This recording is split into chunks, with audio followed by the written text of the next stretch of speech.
A reading of Genesis chapter 25, 27 and 28 from the Remedy. Genesis 25 verses 19 to 34. This is the record of Abraham's son Isaac. Abraham fathered Isaac, and when Isaac was 40 years old, he married Rebekah, the daughter of Bethuel and sister of Laban, the Aramean from Mesopotamia. Isaac spoke to the Lord and asked him to heal his wife from infertility, as she was barren. The Lord granted Isaac's request, and his wife Rebekah became pregnant with twins. The babies struggled against each other within her womb to such an extent that Rebekah asked the Lord, "Why is this happening? And what does it mean?" The Lord said to her, "You have the fathers of two nations in your womb, who represent two types of people that will be divided and who will struggle against each other. One nation will be stronger than the other, and the children of the older will serve the younger." When it came time to give birth, she delivered twin boys, just as the Lord had said. The first boy came out very red, with hair covering his body. So they named him Esau, which means hairy. His brother came out with his hand grasping Esau's heel. So they named him Jacob, which means he deceives. Isaac was 60 years old when Rebekah gave birth to them. The boys grew up, and Esau became a man of action, a skillful hunter, a restless man who loved to be on the move, out in the countryside and not burdened with mundane responsibilities. But Jacob was a patient man who thought things through and planned before acting. He preferred to stay at the family residence where the decisions were made. Isaac showed favoritism to Esau because he enjoyed eating deer meat, but Rebekah showed favoritism to Jacob. One day, Jacob was cooking some stew, and Esau came in from the countryside, exhausted and terribly hungry. He implored Jacob, "Please, give me some of that red stew. I'm starving." That is why he is also called Edom, which means red. Jacob, seeing an opportunity for himself, said, "First sell me your birthright." Wishing to be free of the responsibility, Esau replied, "Since I am about to die, what good will the birthright do me?" But Jacob said, "Swear it to me first." So Esau swore an oath, selling his birthright to Jacob. Then Jacob fed Esau some bread and lentil stew. Esau ate and drank, and then got up and left. Esau valued immediate gratification over future blessings, and by despising his birthright, he revealed he was unfit to be the person through whom God's plan to save humanity would be realized.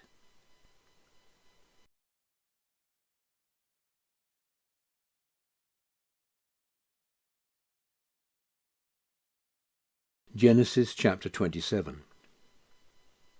When Isaac was old and his vision so poor that he was nearly blind, he called his firstborn son Esau to himself and said, "My son?" "I'm here," Esau answered. Isaac said to him, "I am now very old, near the end of my life, and I could die at any time. So get your hunting gear, your quiver and bow, and go out into the countryside and hunt down some wild game for me. Then prepare me one of my favourite meals, seasoned the way you know I like it, and bring it to me to eat, and I will give you my blessing before I die." Now Rebekah was listening when Isaac told his son Esau it was time to receive his blessing. As soon as Esau left for the countryside to hunt the game to cook for his father, Rebekah went to her son Jacob and said, "Listen carefully. I overheard your father tell your brother Esau, 'Go hunt some game and prepare one of my favourite meals for me to eat, and I will give you my blessing in the Lord's presence before I die. So now, my son, we must act. Listen carefully and do exactly as I tell you. Bring me 2 young goats from the flock, so that I can prepare one of your father's favourite meals, seasoned just the way he likes it. Then you will take the meal to your father for him to eat, and he will give you his blessing before he dies." Jacob saw a flaw in his mother's plan and said, "But my brother Esau is a hairy man, and my skin is smooth. What if father touches me and discovers the deception? He would curse me rather than bless me." "Don't worry," she said. "If your father tries to curse you, I will step in and take the blame. Just do what I have said and get me the goats." So he went and got the goats and brought them to his mother, and she prepared one of Isaac's favourite dishes, seasoning it just the way he liked it. Then Rebekah took her older son Esau's best clothes, which she had there in the house, and gave them to her younger son Jacob. She also placed the skins from the goats over his hands and the smooth part of his neck. Then she gave Jacob the flavourful food and the fresh bread she had made. Jacob then went in to his father and said, "Father?" "Yes, my son," he answered. "Which of my sons are you?"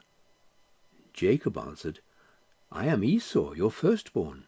I am here with the meal you told me to prepare. Please sit up and eat some of my game, and then you can give me your blessing." But Isaac questioned his son, "That was awfully fast. How are you able to find it so quickly?" Jacob answered, "It surely must have been the Lord your God that put it in my path." But Isaac was suspicious and said to Jacob, "Son, come over here, where I can touch you and confirm that you are really my son Esau." Jacob moved next to his father Isaac, who touched him and said, "Your voice sounds like Jacob, but your hands feel like Esau." Isaac did not realize it was Jacob, for his hands felt hairy, like those of his brother Esau, so he blessed him. He asked one more time, "Are you really my son Esau?" "I am," Jacob lied. Isaac then instructed, "Son, bring me some of your game to eat, so that I may give you my blessing." Jacob brought the food to him, and he ate. He also brought him wine, and he drank. Then his father Isaac said to him, "Come here, my son, and give me a kiss." So Jacob went over and kissed him. Isaac smelled his clothes, to confirm they smelled like Esau, and then he blessed him, saying, "Oh yes, the smell of my son is fresh like the scent of a field that the Lord has blessed. May the Lord give you heaven's life-giving water, an abundant life on the earth, and plenty of grain and new wine. May people serve you and nations honor you. May you lead all your relatives using God's principles, so that your mother's descendants will respect you and follow your leadership. And God's saving plan be fulfilled through your descendants. May all who curse you be cursed, and all who bless you be blessed." Isaac had just finished blessing Jacob, and Jacob had just barely left his father's presence when his brother Esau returned from his hunt. He too prepared one of Isaac's favourite meals and brought it to him and said, "Father, I'm back. Sit up and eat some of my game so that you can give me your blessing." His father asked him, "Who are you?" "I'm Esau, your firstborn son," he replied. When Isaac heard this, he began to shake uncontrollably and said, "Then who was it that already brought me wild game? I ate just before you came in, and I gave him my blessing, and the blessing is indeed his." When Esau heard what his father said, he cried out in bitter anguish and implored his father, "Please, father, bless me too." But Isaac said, "Your brother deceived me and took your blessing." Esau replied, "He truly is a Jacob, a deceiver, grasping for what is not his. He has twice deceived me and taken what is mine. He took my birthright, and now he has taken my blessing." Then he asked his father, "Have you no blessing left that you can give me?" Isaac answered Esau, "I have made him the heir of our family, the recipient of God's promises and blessings. It is through him that God's plan to save humanity will be realized. What else is left for me to do for you, my son?" Weeping loudly, Esau cried to his father, "Please, father, do you have only one blessing? Isn't there anything you can bless me with?" Sadly, his father Isaac said to him, "Your blessing will not be from the abundance of the earth or the water from heaven. You will live by the sword, and you will serve your brother. But you will eventually break free from his rule." Esau was bitter and resentful toward Jacob because he had stolen his father's blessing. He said to himself, "My father is soon going to die. When he does, I will kill my brother Jacob." When Rebekah found out what her older son Esau was planning, she immediately sent for her younger son Jacob and said to him, "Listen, your brother Esau is biding his time, consoling himself with plots to kill you. So, my son, you must do what I say. Leave today and go to my brother Laban in Haran. Stay with him for a little while until your brother's rage subsides and he forgets what you did to him. When he is no longer angry with you, I will send word for you to come home. I couldn't stand to lose two loved ones on the same day." So Rebekah went to Isaac and said, "I am sick and tired of dealing with Esau's Hittite wives. If Jacob marries a Hittite woman, it will be the death of me." Genesis chapter 28. So Isaac summoned Jacob and blessed him with this directive: "You must not marry a Canaanite woman. You need to go at once to Paddan Aram, to the house of your grandfather Bethuel, and marry a daughter of your uncle Laban, your mother's brother. Then our Creator God will bless you with many children, and your descendants will multiply into a community of people through whom God will fulfill his promise to Abraham, and your descendants will inherit the land he gave to Abraham." Then Isaac sent Jacob away to Paddan Aram, to Uncle Laban, the son of Bethuel the Aramean, the brother of Rebekah, who was the mother of Jacob and Esau. Esau learned that Isaac had blessed Jacob and sent him away to Paddan Aram to marry a woman from there, and that when he blessed him, he gave him the directive, "Do not marry a Canaanite woman." He understood that Jacob obeyed his father and his mother and had gone to Paddan Aram. Esau now realized that his father was very unhappy with the Canaanite women he had married, and saw them as influences for evil. So he went to Ishmael, and, in addition to his current wives, married Ishmael's daughter Mahalath, the sister of Nebaioth, granddaughter of Abraham. Jacob left Beersheba and headed for Haran. He travelled until the sun went down and then stopped for the night at a certain place. He used a stone he found there for a headrest and lay down to sleep. While he slept, he dreamed of a stairway connecting earth to heaven, with angels going up and down on it. The Lord stood in heaven above the top stair, and he said to Jacob, "I am the Lord, the promise-keeping God of your grandfather Abraham and father Isaac. This land where you are lying I will give to you and your descendants as my helpers in carrying out my plan to save humanity. Your descendants will be like the dry dust of the earth, blown west and east and north and south, and all the peoples of the earth will be blessed through you and your descendant, the promised seed. Be assured, I am with you and will watch over and protect you and bring you back to this land. I will not leave you even when I have done all that I have promised you."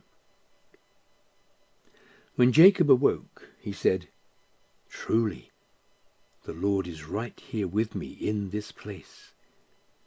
And I was so worried that I didn't even notice. Filled with reverence, he said, "How awesome is the place where God stands! It is nothing other than the house of God, seen here through this gateway to heaven."